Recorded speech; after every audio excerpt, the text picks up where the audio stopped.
Priority matters. आप किस मौके को अपना मौका मानते हैं, ये आपकी प्राथमिकताओं पर अर्थात प्रायोरिटीज पर निर्भर करता है।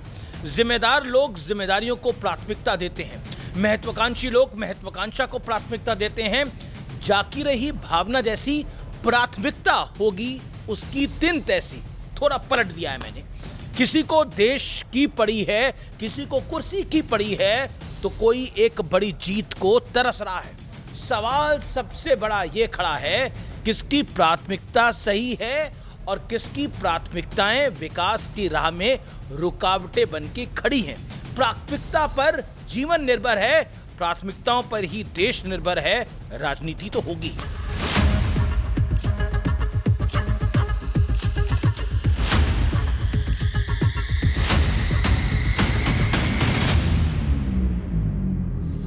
नमस्कार व्यूअर्स, मैं हूं अमीश देवगन। सत्य और तथ्य में आज बात होगी प्राथमिकताओं की।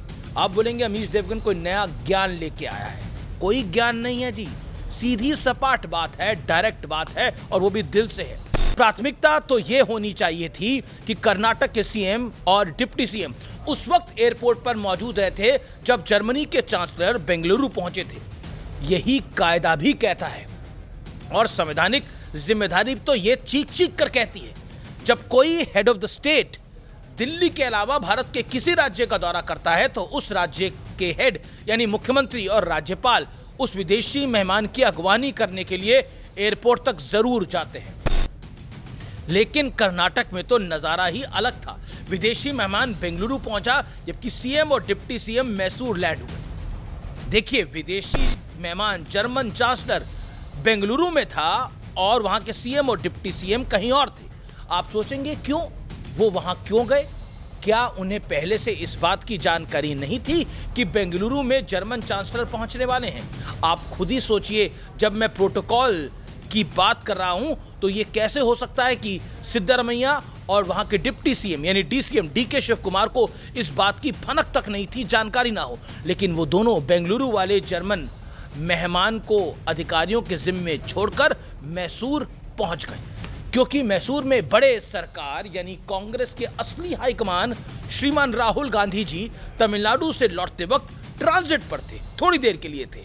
और ये बात तो अब डोनाल्ड ट्रंप तक के पास पहुंच चुकी है कि कर्नाटक में सीएम सिद्धारमैया और डीसीएम यानी deputy CM DK Shivakumar के बीच कुर्सी को लेकर शीत युद्ध चल रहा है, यानी अनबन चल रही है। कहा जा रहा है दोनों ने इसी युद्ध के समाधान के लिए मैसूर एयरपोर्ट पे ही अदालत लगा ली और इस मुलाकात के लिए उन्होंने उस विदेशी मेहमान को छोड़ दिया जिसकी वजह से कर्नाटक का बड़ा फायदा हो सकता था।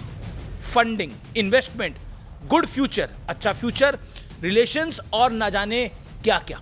लेकिन सिद्धारमैया और डीके शिव कुमार ने शायद सोचा होगा राज्य के फायदे से पहले अपना फायदा देख लेते हैं, यानी प्राथमिकता। लेकिन राहुल गांधी तो कांग्रेस के ही नेता हैं, वो दिल्ली में रहते हैं, उनसे तो कांग्रेस के इतने बड़े नेता कभी भी दिल्ली में मुलाकात कर ही सकते थे। अगर मैसूर एयरपोर्ट पे ट्रांजिट में मुलाकात ना होती तो दिल्ली में मुलाकात कर लेते उनके निवास स्थान पर। फिर ऐसी अर्जेंसी क्यों थी कि दोनों आनन फानन में बेंगलुरु से मैसूर एयरपोर्ट पहुंच गए? ऑन अ लाइटर नोट, कहीं ऐसा तो नहीं है कि राहुल गांधी इन दिनों जितनी विदेश यात्राएं कर रहे हैं उससे शायद इन्हें लगा होगा कि पता नहीं वो कब फिर विदेश चले जाएं या फिर कब समय मिले, इसलिए जब पकड़ में आए तब उनसे पतिया लिया जाए, बात कर ली जाए। वैसे कुछ पुराने कांग्रेसी तो दावा करते हैं कि राहुल गांधी से दिल्ली में होते हुए भी मुलाकात करना काफ़ी मुश्किल होता है। गुलाम नबी आज़ाद जैसे वरिष्ठ कांग्रेसी तो यहाँ तक दावा कर चुके हैं कि राहुल गांधी के चपरासी कांग्रेस के लिए फैसला लेते हैं। बहरहाल अब अपनी खबर पर आते हैं। जो कांग्रेस में जो कहता है वो कहने दे। कांग्रेस के दो बड़े नेता जो कि कर्नाटक के सीएम और डिप्टी सीएम हैं, वो विदेशी मेहमान के आधिकारिक स्वागत के लिए उपस्थित नहीं थे। प्राथमिकताओं का खेल देखिए। एक व्यक्ति जर्मनी से भारत पहुंच गया, दूसरे व्यक्ति ने उन्हें दिल्ली से गुजरात पहुंचकर रिसीव कर लिया, स्वागत सत्कार कर लिया, भारत की संस्कृति दिखाई। जबकि बेंगलुरु में दो व्यक्ति ऐसे थे जिन्हें बेंगलुरु में ही रुकना था लेकिन वो मैसूर चले गए। प्राथमिकता, क्योंकि शायद उनकी प्राथमिकताओं में स्टेट वेलफेयर की बजाय चेयर वेलफेयर यानी कुर्सी की वेलफेयर ऊपर थी। कहा जाता है कि जैसा आचरण घर में बड़े करते हैं वैसे ही आचरण बाकी लोग भी सीखते हैं। आपको याद होगा कुछ दिन पहले राहुल गांधी ने आरोप लगाया था कि नेता विपक्ष होने के नाते सरकार उन्हें विदेशी मेहमानों से नहीं मिलवाती। कांग्रेस का भी आरोप था, पूरी कांग्रेस लग गई थी। और अब देखिए कर्नाटक में क्या हुआ, वहां किसने रोका था? जिन राहुल गांधी से मिलने के लिए सिद्धरमैया और DK शिव कुमार दौड़ कर गए, उन्हें वहां कुर्सी पर बिठाना भी जरूरी नहीं समझा। हालांकि हवाई पट्टी भी थी, हवाई पट्टी पर खड़े खड़े मिले और टाटा बाय बाय कर दिया। हालांकि जब तथ्यों की पड़ताल हुई तो पता चला कि 2024 लोकसभा चुनाव से अब तक राहुल गांधी कई विदेशी मेहमानों से मिल चुके हैं। ध्यान देने वाली बात यह है कि भारत के LOP से मिलने की रिक्वेस्ट विदेशी मेहमान की तरफ से की जाती है। इसमें सरकार का कोई बड़ा रोल नहीं होता है।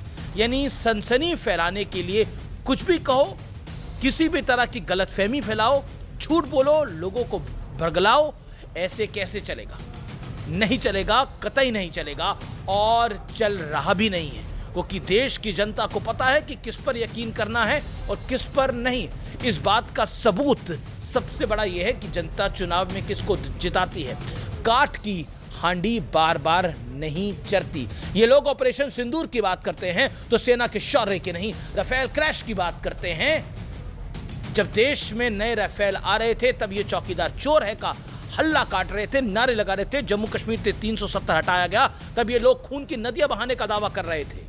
ये कौन है लोग? आप जानते हैं। देश में वोटर लिस्ट का शुद्धिकरण हो रहा है और ये लोग वोट चोरी चिल्ला रहे हैं। कुछ चुनाव से पहले तक EVM पर हार की गाज गिराते हैं, लेकिन हार के बाद ED CBI पर माथा फोड़ देते हैं। बीजेपी का पॉलिटिकल उसे टूल बताते हैं। सुप्रीम कोर्ट पर सवाल, चुनाव आयोग पर सवाल, जनता के जनादेश पर भी अब तो सवाल, आप पर भी सवाल, यानी बवाल ही बवाल। Priorities viewer, priorities are very important. उम्मीद है आपको बात समझ आ गई होगी। अपनी राय मुझ तक जरूर पहुंचाइएगा, मुझे इंतजार रहेगा। लेकिन अपनी प्रायोरिटी सेट करिए, यानी अपनी प्राथमिकता सेट करिए। देश सबसे पहले और परिवार उसके बाद। आपको मेरा प्रणाम। वो इसको बहुत ज़्यादा से ज़्यादा शेयर करे और अपनी राय मुझे साझा करे। नमस्कार, जय हिंद, वंदे मातरम।